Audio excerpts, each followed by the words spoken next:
What's up, guys? CJ Pearson here, and welcome to the CJ Pearson Show. I know, new name, but exciting new chapter for the show. Glad to be back after a pretty long holiday break, but feeling well rested, well energized, and ready to get after it. Guys, there is a lot of news to discuss, so let's just get straight into it. Knowing what a woman is apparently not a prerequisite to serving on the highest court in the land. But I guess we already knew that, considering that Ketanji Brown Jackson couldn't even tell us that during her confirmation hearing in 2022. Can you provide a definition for the word woman? Can I provide a definition? No. Yeah. I can't. You can't? Not in this context. So I'm not a biologist. She certainly didn't help herself in terms of beating the DEI allegations when it came to that answer. Now, her response was bad then, but it's even worse now, considering that on the Supreme Court's docket this week was determining whether or not it's, quote, constitutional for states to ban men from participating in women's sports. And as you may have noticed, no, we don't say biological men on this show because men are men, period.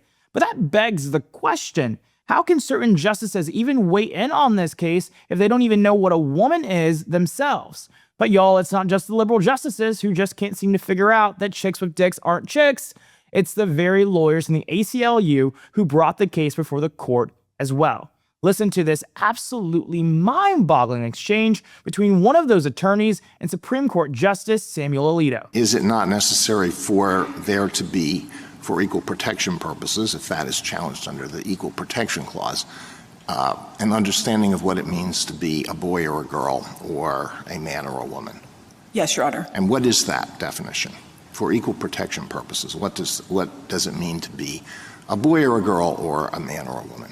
Sorry, I misunderstood your question. I think that the underlying enactment, whatever it was, the policy, the law, we'd have to have an understanding of how the state or the government was understanding that term to figure out whether or not someone was excluded.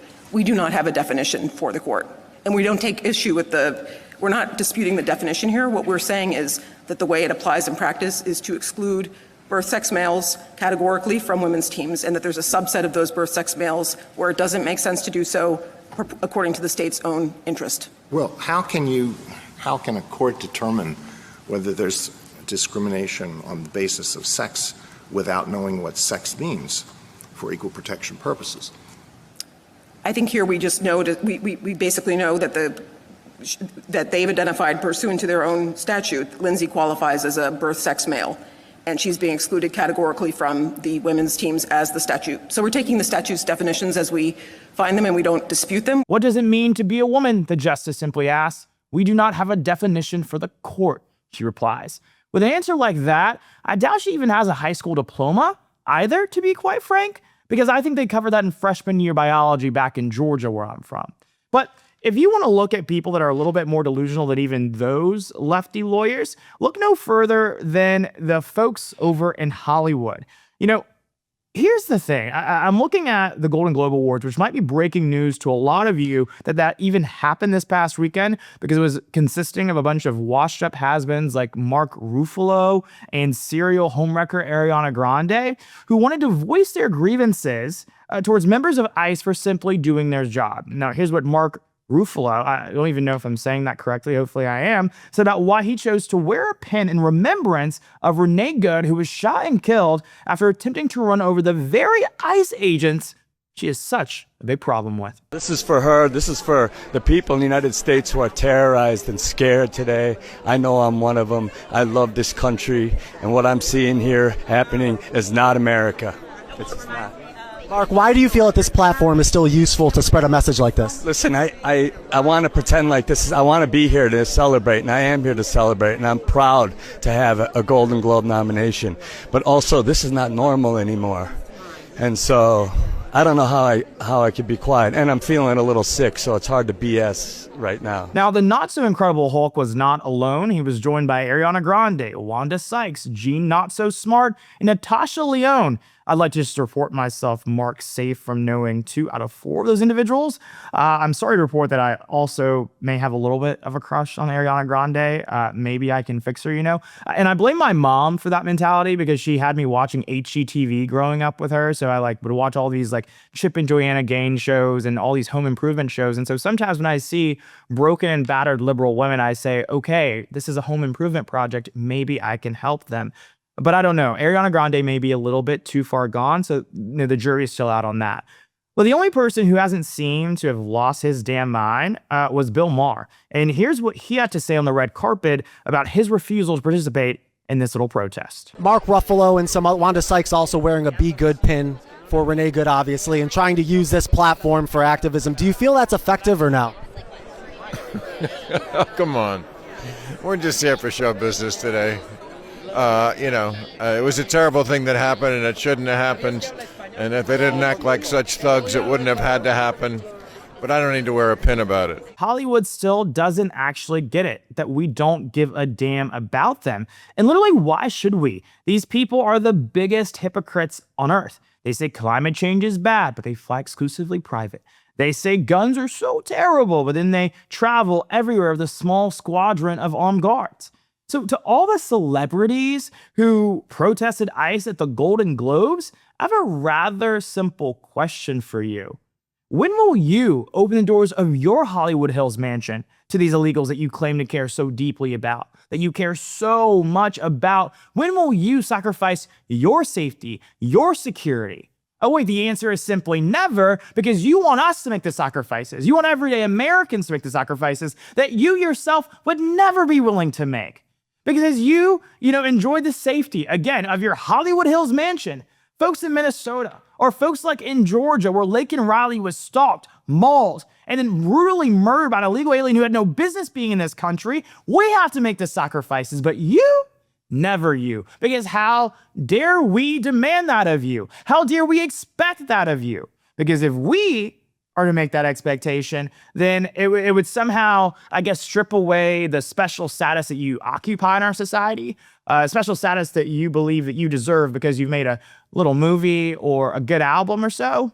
Yeah, no, screw that. We're over that mentality. And so all of these people that are just, it's just all so performative to me. And what's so interesting about all of this, though, is the fact that, I really can't wrap my head around the fact that they still do not get the hint. They don't get the hint. In November of 2024, the American people delivered a very crystal clear message to them. And I think that it's crystal clear to everyone. Even Helen Keller saw it, right? Or would have seen it. But they still, it's not clocking to them. It's not clocking to them that we're tired of their performative theatrics. We're tired of them lecturing the American people about what we should believe and how we should believe it. And we frankly just don't give a damn.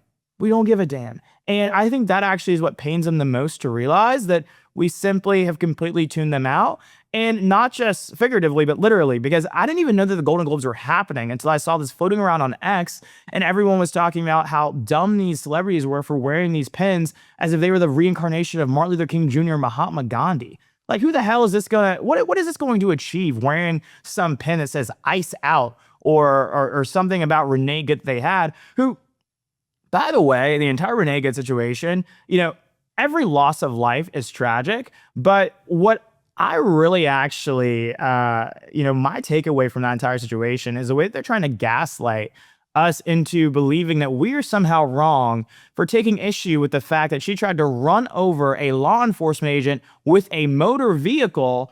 And that's just supposed to be something that we're supposed to look away from and act like that just simply did not happen. No, it did happen. We saw that same video. Guys, if you want to know what will happen if you try to mow down a police officer with your vehicle, well, I don't think that you actually need to imagine what would happen, because you saw what happens when you try to do that. Renee Good, unfortunately, saw what happened when she attempted to do that. And so I'm not going to sit here and be bullied into feeling bad about a situation where she put herself in. And what's interesting, too, is that we're going to find this clip and show it for you here, but there was actually an instance in which Joyanne Reed, she was doing a podcast interview and was talking about how there's this like group of white liberal women who are using their bodies as human shields for black and brown people and using their privilege to their so-called advantage. And what they try to do is observe what ICE is doing,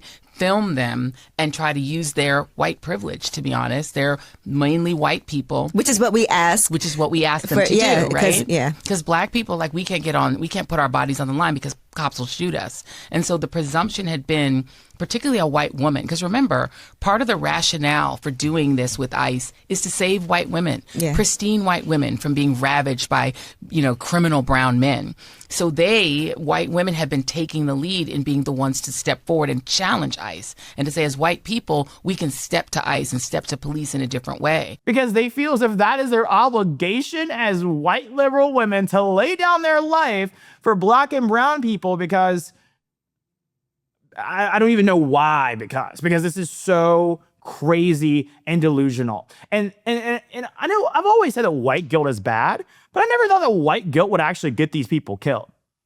Like, it's becoming a mental illness. The fact that she thought that because of her so-called white guilt that she has been led to believe in almost, just neurotically by the woke left would somehow protect her from any type of consequence after she tried to mow down a law enforcement officer is such peak delusion that I don't even know if there's medication that is legal that could solve it, that could fix it. It's just actually beyond the pale. And again, but like I said, here they are online trying to browbeat us into feeling bad or expressing sympathy towards an individual who put herself in that situation. Again, like I said, any loss of life is tragic, but I'm not going to sit here and cry crocodile tears over something that could have been very well avoidable if she had simply followed the instructions of that law enforcement officer and not tried to, I don't know, take him away from his family. Because yes, Renee Good, of course, is no longer with her family, but what would have happened if he hadn't taken those corrective measures, if he hadn't, used deadly force? Who is to say that he would be still with us here today? No one can say that. So at the end of the day, I look at that story and I say, it's unfortunate, it's tragic, but at the end of the day, fuck around, find out. And she found out in the most tragic of ways.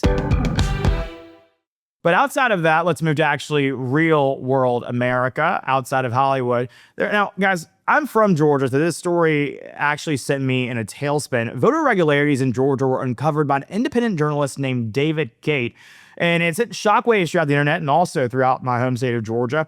And let's take a look at what exactly he uncovered. Let's roll that clip. What was happening when we were looking through the voter registration list from the previous election cycle is I noticed well over 1,000 people registered from one single location. Come to find out, it's a church. When we looked into it further, we realized what was actually happening here. It's actually a very well-organized plan by Democrat donors like George Soros. George Soros poured in millions into an organization here in Atlanta that did what? They went around this entire place and signed up all the homeless people. It's during the day right now, so you don't see all the homeless people, but usually this place is filled with homeless people. So an organization that supports Democrats received money from people like George Soros to go and register homeless people to be able to vote from one single place. Guys, so this is actually insane. This is one address, a church, with 1,000+ people registered to it. And obviously these people don't live there. That's not their residence. That's not their domicile. But progressive organizers have just decided to slap it on voter registration forms of these folks as a means to an end to do what? And I think that we all know the answer to that, though. They find these people who God knows if they're cracked out, senile, or whatever else, and they take advantage of them. Why? Because these people will stop at nothing to win.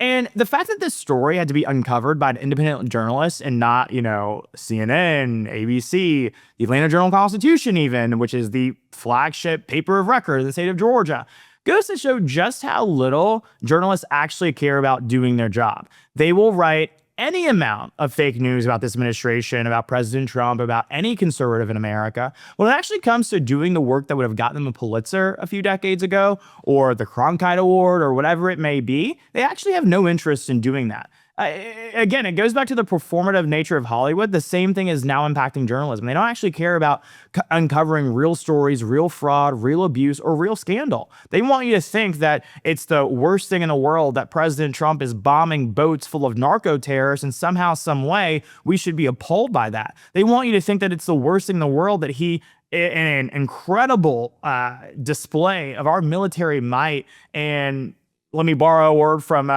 President George Bush, strategery, that he was able to slip into Venezuela, kidnap the Venezuelan president, and get him back here in a Nike Tech. Come on. Like, that is incredible. But they want us to be like, oh, well, he didn't ask Congress to go do it. He didn't ask Congress. Oh, okay, you didn't ask Congress to go prevent this narco drug lord who disguises himself as a so-called president to stop killing the American people and our sons and daughters. Oh, he didn't ask Congress to go do that?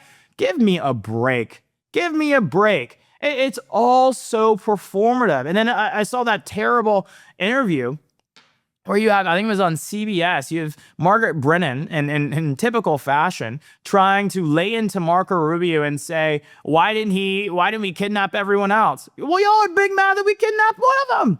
And then she's asking, why didn't you get the VP? Why didn't you get the Minister of Foreign Affairs? Why didn't you get this person, that person? It's we'll be back. We'll be back. If they keep this up, we'll be back. But the great thing about all of that, though, is that once you fuck around and find out once, you typically don't have to fuck around and find out twice. Really don't. Do you really think that the vice president, who's now the acting president of Venezuela, wants to be, perp walked outside of her country in a Nike Tech? Women don't look good in Nike Techs. They don't. Maduro, he had that on. He looked okay. He looked pretty good. He was dripped out, dare I say.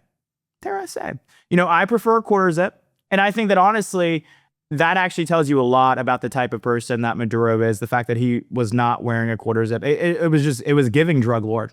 It was giving narco terrorist. And he is going to be brought to justice, and rightfully so. But I say all that to say again, that journalists, real journalists, or as they like to identify, really have completely lost the plot. It's exactly why they're so scared of folks like Nick Shirley. It's why they shame him. And it's why they say, oh, he's just a 23-year-old. How dare he go and ask questions? That's racist because he's uncovering Somalians committing fraud. That's racist because he's going to the Child Leering Center. And no, I didn't misspeak. No, the Child Leering Center. We'll throw a photo up of this in case you missed this, but I doubt you did. It was the biggest story for the past several weeks. So Nick Shirley is a racist because he uncovered real fraud that now the mayor of Minneapolis, Jacob Frey, who's the most cucked out individual I've ever seen or heard from in my life, is now acknowledging is real and happening. Like he acknowledges the fraud is real. I was actually on Fox News earlier this week and they played the clip and he said, yes, the fraud is real, but that's neither here nor there. So those on the left, the Democrats in Minnesota, are not acknowledging that the fraud is real, but they're upset that President Trump is actually doing something about it. Make that make sense. Make that make sense. Like, these people, I feel like just play in our faces and just expect us to go along with it. And I am so tired of that. They think that we're absolutely stupid. And it's just so demeaning. It's so demeaning. And so I'm so excited for folks like David Khait and the Nick Shirleys of the world who are actually going out and find these stories that the mainstream media refuses to cover, chooses to ignore deliberately and intentionally, because they are far more journalists than these people ever be. And then the great thing about, 2026 is that anyone can be a journalist. All you need is courage, conviction, and an iPhone, apparently, and you will do a lot better than anything that CNN is putting out these days. I can certainly bet you that. So guys, this is actually a really funny story, but it's actually good, So there is a interesting thing coming out of Florida where being an online prostitute and doing something strange for a piece of change might soon come with a price in the state of Florida. A long-shot gubernatorial candidate proposed the so-called sin tax, which would impose a 50% tax on the earnings of all OnlyFans models who reside in the Sunshine State. Here's what that candidate had to say about that in a recent interview. It is called a sin tax because it is a sin, number one. But the purpose of a sin tax in economics is to disincentivize and deter a behavior. And yes, as Florida governor, I don't want young women who could otherwise be mothers, raising families, rearing children. I don't want them to be selling their bodies to sick men online. And I don't want young, impressionable men who have strayed from Christ, who have strayed from our Lord and Savior, to be told and drawn into lust and have their entire brain rewired. Now, while this guy is otherwise deplorable and has referred to Trump-endorsed Florida Congressman Byron Donalds, a friend of mine who's also running for governor of that state, as Byron, and accused him of representing a, quote, dark future for the state of Florida. I wonder what he was hinting at when he said dark future. Even a broken clock is right once a day. It's a shame that this likely will never happen, considering that this clown only raised $950 for his chronically online campaign, according to recent reports. But maybe I'll send this text to Byron so it actually has a chance of actually happening. But all jokes aside, too many women have been trapped into and lured by this demonic industry. But I would be remiss if I didn't point out the fact that this industry only exists because of weak men who lack not only self-control, but also common sense. Because I've always wrestled with this. Why the fuck are you paying for porn in 2026? It is literally free. Hell, it's on Netflix, HBO Max, and it's definitely on X. So, like, I don't even understand. I really would love to, like, meet someone, like a man who's subscribing to these OnlyFans models online and just really get deep into his mental and how he approaches issues. Because I just don't get it. Because you see on like online these women who are bragging about making like $60 million a year. Like that's like Jamie Dimon money, Goldman Sachs managing partner money. And you got to think though, it's like they would not be making this money if there was no demand for what they are out there selling. And so it's like, yes, I condemn what they're doing. I think it's unfortunate. I think that it's a crazy, toxic, disgusting thing. But also, too, like, we have to hold men accountable in this situation as well. I don't think that there's never really been enough conversation centered around that. And so I think maybe the syntax should go both ways. Like, yeah, tax the OnlyFans girls who are just no more than virtual prostitutes, 50% of all their earnings. You know, hell, I'd be okay with 100. And send that money to education, building roads, whatever it may be, or maybe securing our southern border. If Mexico won't pay for the wall, an OnlyFans girl will. You know, let's see if they like that.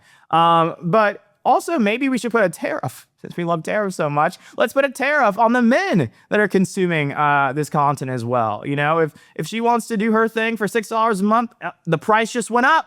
No. It's $20 a month now. Let's see if they'll still do it. They probably will. Because I feel like if you get to the point where even you're spending $6 a month to see random women behind some paywall, doing god-awful things, then I imagine that 6 to 20 probably, I'm sure you'll figure out a way to budget for that.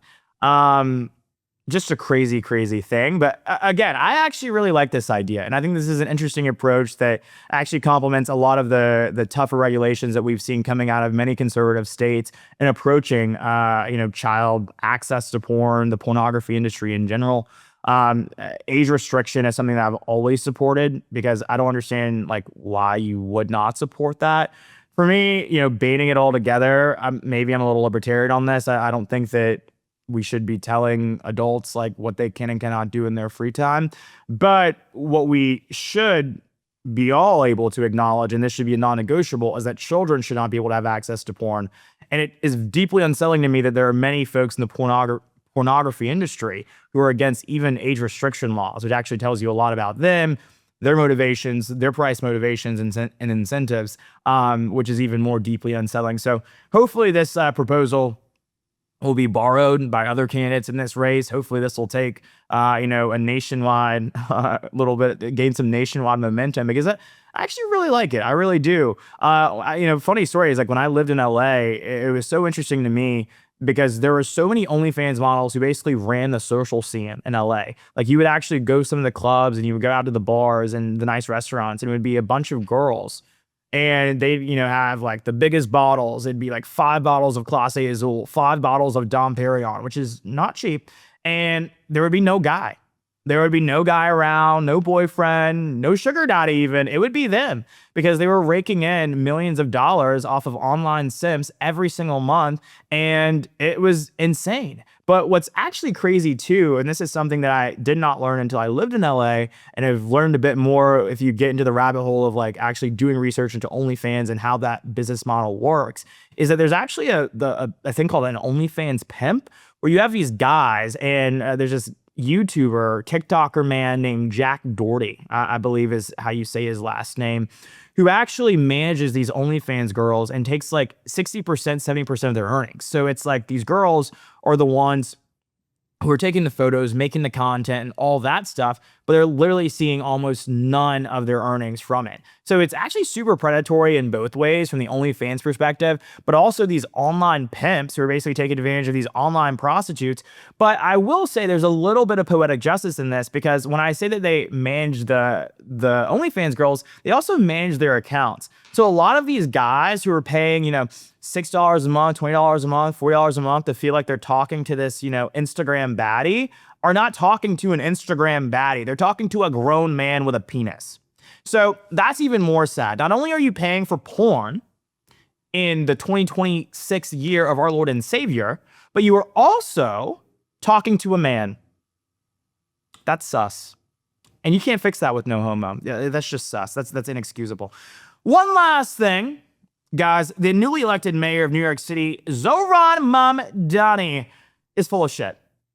But now he's actually acknowledging that he is full of shit. When asked by a reporter what's the first thing he plans to do after moving into Gracie Mansion, the official residence of the mayor of New York, he had this to say about bidets.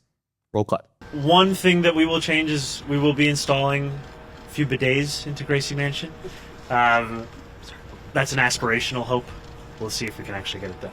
What an interesting guy. But I think this is like at least he's admitting it now. Like we all knew it, right? We all knew that, free buses were never going to happen. We all knew that the free childcare stuff was probably never going to happen. We knew that basically everything that this man ran on was never going to happen. We were just waiting for the people of New York to finally realize that it was never going to happen. So I love that he's just like kind of implying and letting us know, like easing us to the fact that none of these things are going to happen, but just dropping a little bit of a, yes, I'm full of shit. And then like maybe at the end of his term, he'll point to that. He's like, remember when I told you that I was moving into Gracie Mansion? The first thing I was installing was a bidet? Yes. Then we'll have to say, yes, you did tell us you were full of shit. And then all the progressives that voted for him and all the other folks, all the, rich white liberals who are just so upset that they have so much money and that they're so white, they're so upset. So they had to vote for Zohran Mamdani, the Ugandan. They had to vote for him because they thought that it was somehow going to help them atone for their whiteness. And now this is where they are. Now, I've not since been to New York, actually, since Zohran Mamdani has taken over. But I look forward to it, actually. I'm curious to see what it is currently like. We haven't seen anything, I guess, crazy. Now, we're only 14 days into the new year, so there hasn't been anything catastrophic that has yet happened, but we'll give him some time. I'm sure that those things are coming soon. But it's actually really funny, though. This is kind of an aside. I saw a story break actually earlier today, which was kind of funny, about Zohran Mamdani and Donald Trump have kind of become texting buddies, and they've been going back and forth. And that's why it's just so hilarious to me about the president. People really underestimate like how much of a charmer he is. You could just kind of see, like, in the White House, actually, when they were together, that they were going to like one another. Like, it wasn't actually surprising. I think that, Zohran Mamdani obviously used to put up this front that he's fighting the man, that he's, orange man bad, all of this stuff. But the president's magnetic. And I think that he understands, how to win people over to his side. And I think also, too, Zohran Mamdani doesn't want what's happened in Minneapolis to happen in New York City. And so I think that he's playing it smart, as he should, because President Trump would take away those federal funds, especially President Trump loves New York. He has skin in the game. That is his home. That is the city that made him, right? And so I think that Zohran Mamdani kind of knows that he is dad looking over his shoulder and saying, hey, if I've got to step in, I'm going to step in. And I don't think Zohran wants that in any way whatsoever. But speaking of, Zohran Mamdani, while he's playing with, his bidets and everything, Eric Adams is living his best life. absolutely living his best life. Now, I think we may have discussed this on the show before, but I kind of am an Eric Adams apologist. I think that he is just one of those, like, he's very Trumpian in the way that he just simply does not give a damn. And now he certainly does not give a damn. There is a viral clip circulating now of him walking through the airport. I think that he had just landed in Dallas, and this woman was heckling him on the plane. And this is what happened. This is how it went down. Let's play this video. Eric Adams, please punch me in the face. I would love if you punch me in the face.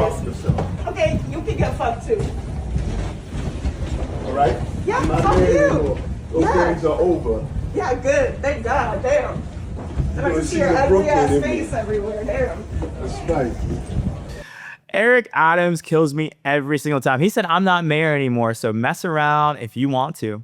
He said the the Brooklyns. I'm sorry, everyone from Queens and everyone from Brooklyn. I know how y'all are about that. Y'all are like gang members about that stuff. So I don't want to get caught in the crossfire of that. He said, I'm going to show you the Brooklyn. The Brooklyn. Well, guys, thank you so much for tuning in. It's so good to see all of you. We're going to hit you back next week. Thank you so much for watching the CJ Pearson Show. If you enjoyed this, be sure to do all the things. Like, comment, share, and subscribe. And we'll see you here next week. See y'all soon. This is the CJ Pearson Show.